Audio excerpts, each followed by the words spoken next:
Guys, Darth Theus here with another Marvel Legends action figure review, and today I'm going to take a look at the Marvel Legends Walmart exclusive Thanos figure.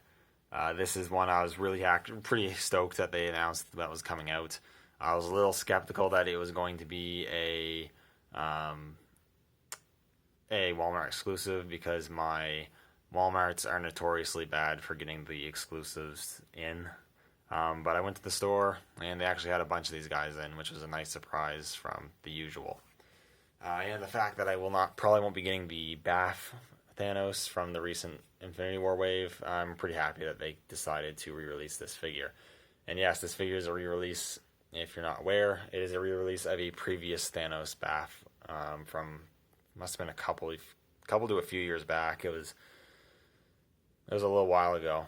But this figure brings some new stuff to the table that figure didn't have, so it's pretty cool. So we'll get into that. But here he is in the packaging. It's pretty heavier packaging because this is it's a BAF, so it's bigger, obviously. And you got the Thanos sort of logo there. You got the Walmart exclusive sticker. Mine's like half coming off, but that's cool. You got the Legend series, Infinity Gauntlet. No BAF, obviously. Pretty cool image of Thanos there on the side. I actually like that it's in color. I think that's pretty cool. You got an image of the figure, and then the little bot read up just says, "Armed for war, Thanos wields the Infinity Gauntlet and plots to take over the galaxy." So yeah, really detailed stuff there. But yeah, that's pretty much it. So we're gonna open them up, take a closer look at the figure. Alright, now I have the Thanos exclusive figure out of the packaging. And this is a really cool figure. I mean, it's a BAF for the price of a normal single release figure. So I can't complain too much. Hasbro has seemed to be liking re-releasing BAFs lately.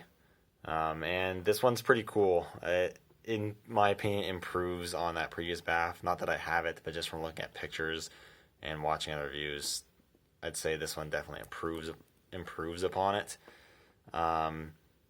And one of the biggest differences is the paint apps.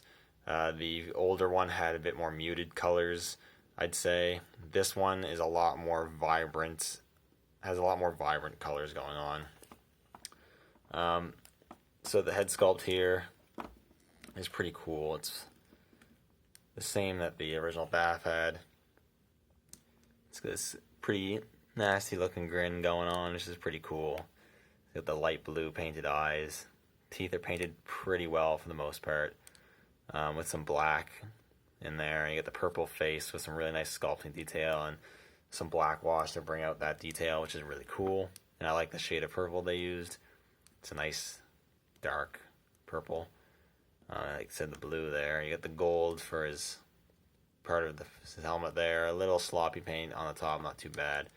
And that gold continues on the top, goes around the back, and you've got this really cool all throughout the figure. You'll see this really nice shiny marbleized blue, which looks really good. I really like that a lot.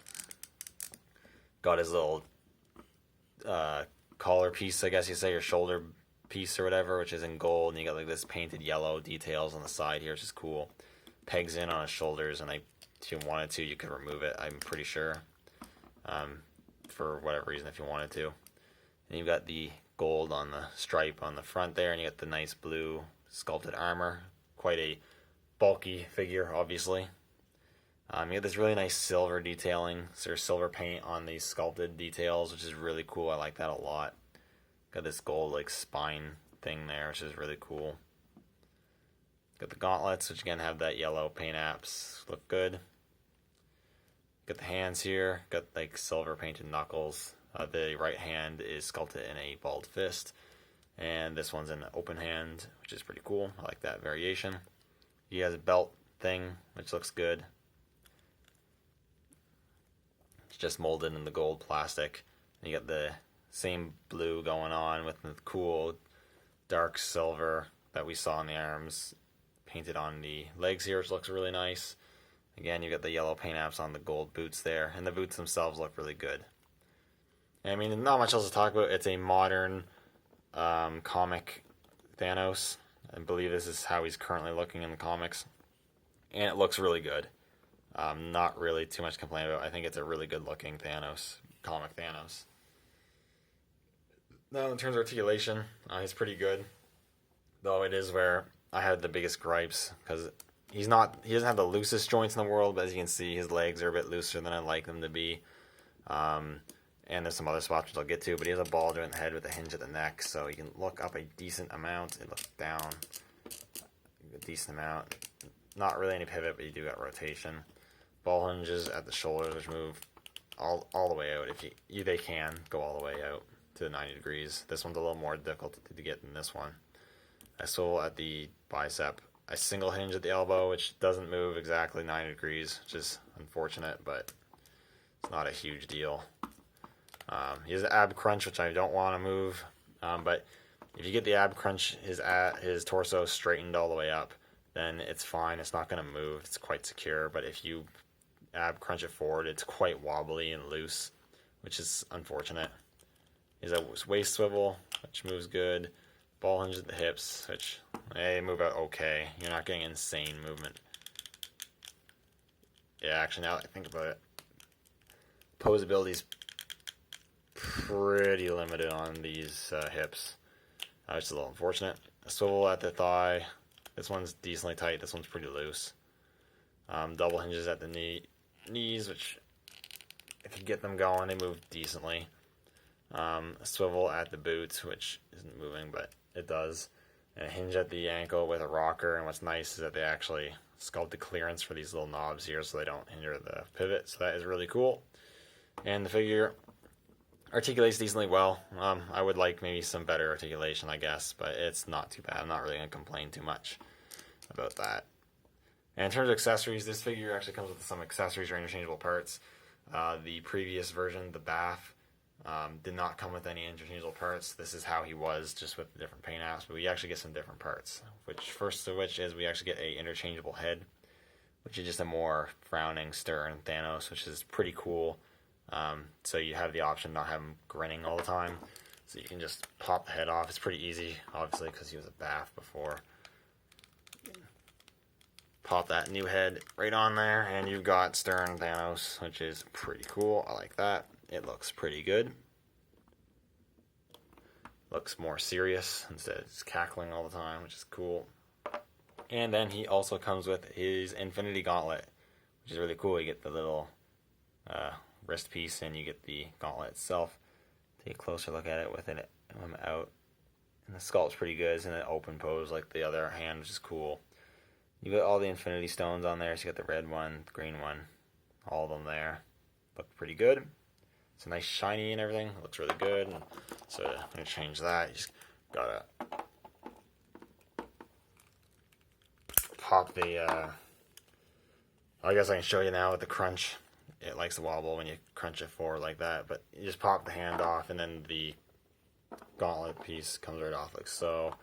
And what you're going to do is just throw this piece on like that, and then just port the Infinity Gauntlet hand on there, and then there you got Thanos with his Infinity Gauntlet, which is pretty cool. Let's try to straighten him up there. There we go.